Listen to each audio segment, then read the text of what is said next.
माणसाने ना छोट्या-छोट्या गोष्टींमध्ये आनंद शोधला पाहिजे आणि जे आहे ना त्यात समाधानी राहायला पाहिजे.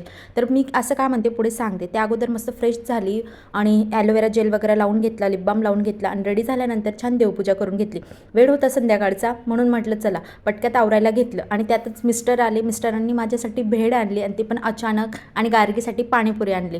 तर असं असतं मी ना असं छोट्या-छोट्या गोष्टींमध्ये जे ना खुश होऊन जाते की खूप दिवसानंतर त्यांनी माझ्यासाठी भेळ आणली ना मला खूप आनंद होत होता आणि मी पटक्यात खायला बसली.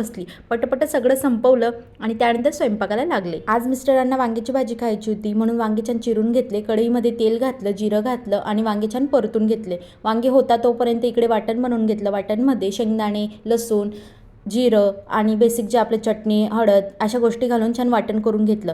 जोपर्यंत वांगे सॉफ्ट झालेले होते तोपर्यंत वाटण घालून घेतलं, नमक घालून घेतलं आणि गरम पाणी नक्की घाला. त्याच्याने तर्री पण छान येते आणि चव पण छान लागतं. असा होता आजचा बेत. Thank you for watching. बाय.